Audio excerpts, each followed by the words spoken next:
عارفش ولا لا ما قلتش هكذا. هي ورطت النظام الجزائري وهي ظنا منها انها تدافع عن النظام مدافع الجزائري. عندك الحق في هذا الامر. على كل حال كي تكلمت قالت يعطوا يديلك دي بريروغاتيف ايطاتيك نوطريطا. على كل حال عندك الحق في هذا الامر، وهي حقيقه في الواقع. هذيك هي كاينه وزاره الداخليه تاع جمهوريه تندوف، كاينه عندهم وزاره الداخليه، وزاره الدفاع، عندهم كل شيء يعني. على كل حال هذا امر عندك الحق. ما غلطت هي باش تعاون النظام ما عاوناتوش بهذا الامر. فوالا ما كانش لازم تفتح. حبيت تتكلم معنا غانا وتصريحات احمد عطاف. صراحه احمد عطاف كيما قبلوش الصحراء الغربيه في الاجتماع. هذه هي ما قبلوش البوليساريو. والضاري.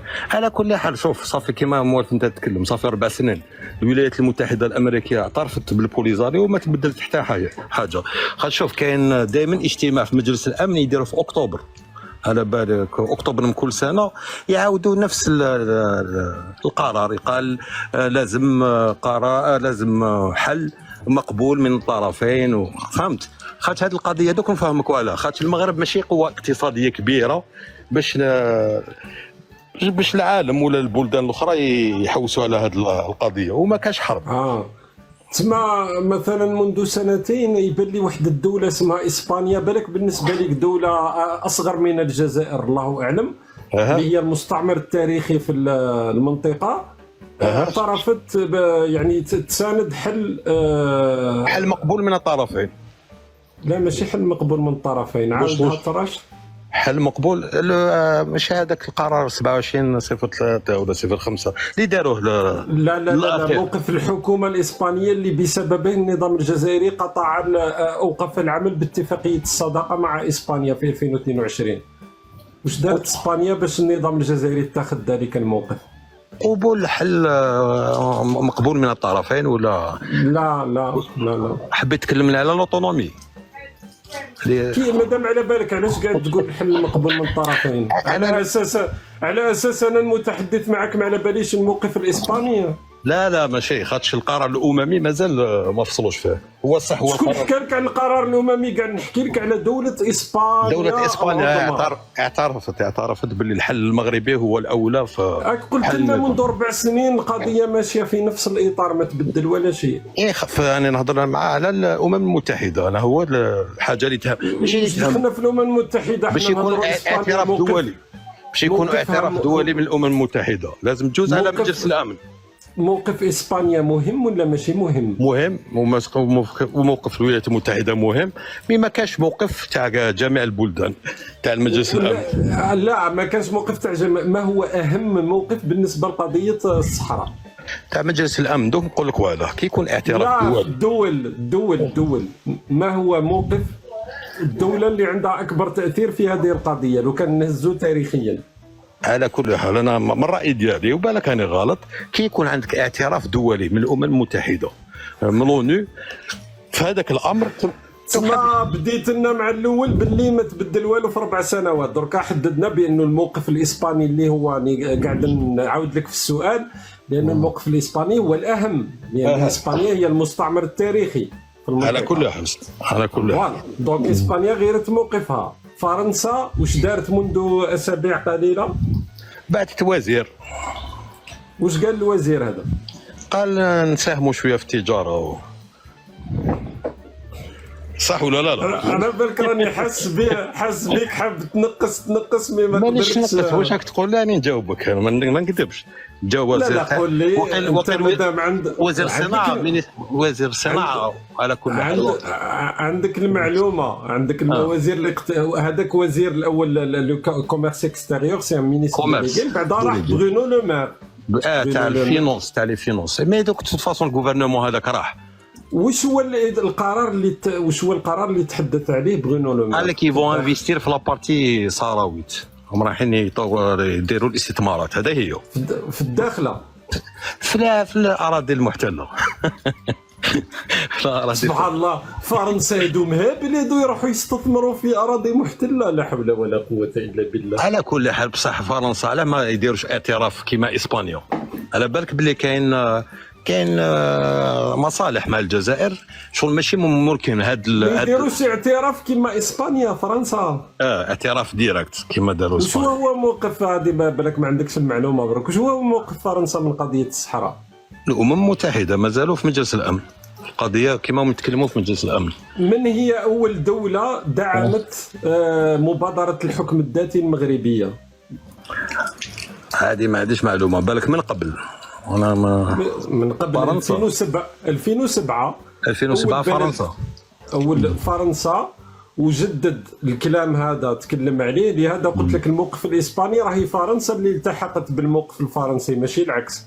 برونو لو مير لما جاء وزير المينيستر ديليغي دو كوميرس اكستيريور اللي جا قبله جدد قال لك باللي احنا منذ 2007 رانا كنا اول بلد اعترفنا بخيار الحكم الذاتي. وصل القضيه زاد تكلم عليها وزير الخارجيه في الحكومه اللي الان راهي صارت حكومه تسيير الاعمال، اللي قال بانه ايمانويل ماكرون كلفه باعاده العلاقات المغربيه الفرنسيه الى طبيعتها، وبانه فرنسا كانت هي اول بلد اعترف بخيار الحكم الذاتي. هذه برك باش تزيد المعلومه عندك.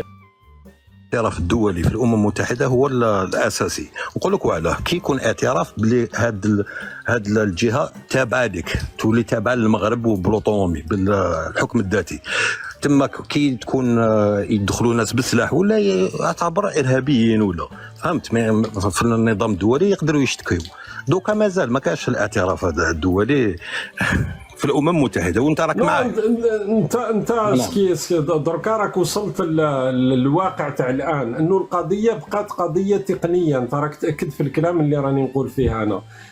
المواقف تاع الدول الكبرى المؤثره انتهى كلها، راحت في اطار واحد. بلا ما نتكلموا على الموقف العربي، رانا متفقين السعوديه قطر الامارات كلهم يعترفوا بمغربيه الصحراء. كل البلدان الخليجيه تعترف نعم بمغربيه الصحراء. نعم صح. ما كانش دوله عربيه اصلا تساند البوليساريو، لا يوجد. كاين تونس، كاين ليبيا، كاين دوك. تونس لا تساند. تونس نهار داروا الخطا هذاك تاع انه استقبل تبون البطوش، لكن الموقف التونسي راه باقي منذ يعني هذاك الموقف اللي ما عنده حتى معنى.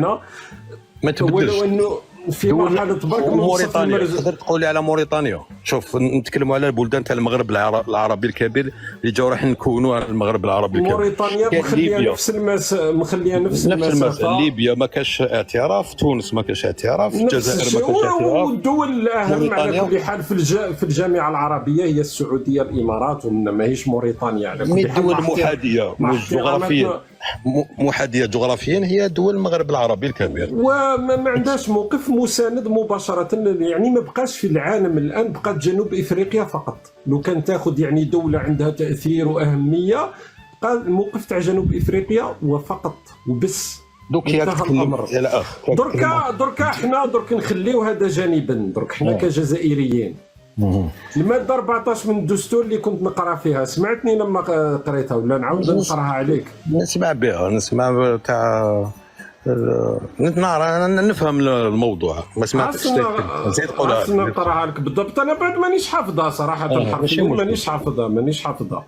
الماده 14 من الدستور الجزائري تقول: لا يجوز البتة التنازل او التخلي عن اي جزء من التراب الوطني. الماده اللي قبلها الماده 13 تقول لك: تمارس سياده الدوله على مجالها البري ومجالها الجوي وعلى مياهها. معناتها وحسب ما اكدته ريما حسن البرلمانيه الفرنسيه من اصول فلسطينيه، بأن الجزائر تنازلت على سيادتها وتنازلت على الجزء من السيادة للبوليساريو الذي عنده وزارات وعنده حكومة تعمل بشكل طبيعي. على كل حال أنا فقط اللي نقولها ريما حسن اللي كانت يوم 5 جويلية في ملعب 5 جويلية في نهائي كأس الجزائر قالت الكلام هذا. أنت كجزائري هذا يطرح لك إشكال ولو صغير ولا عادي بالنسبة لي؟ هي لازم يكون واحد الانسان يكون موضوعي. دوك انا هذيك تندو في المخيمات واش فيها منازل وكاين مدارس وكذا، ما كان اون اندستري وما كان لي زوتيل، ما كان البترول.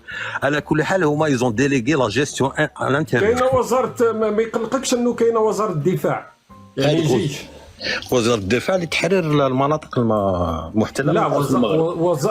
وزارة الدفاع موجودة، وزارة الدفاع للجمهورية العربية الصحراوية. معناتها الجمهورية العربية الصحراوية اليوم موجودة فوق أراضي جزائرية وعندها سيادة، معناتها عندها جيش، عندها سلطات أمنية، عندهم قوات أمنية مثلا تسير مناطق داخل مخيمات برك. إيزون ديليغي لا جيستيون برك تسير برك. أنت تتفق أنه حالة شاذة هذه مش موجودة في العالم، ما يحدث في تندوف. انا اتفق معك، ما قدرتش نكذبك، معليش هذه ماشي مشكل. شكرا لك اخويا العزيز، شكرا لك، يعطيك الصحه اخويا، شكرا لك. انا نحترم الناس اللي يقولوا لي تنزل ولا تسكت، انا واحد او اختلاف كلي، بصح نتناقش معاك وكي تروح للابعد، ونحترم الانسان اللي لما تكون حاجه لا تبرر ولا لا يمكن انه الانسان يتجاوزها خلاص يعترف بالامر، ولا لما يخطئ ولا هذه هي الناس، هذه الامر هذا انا احترمه كثيرا صراحه.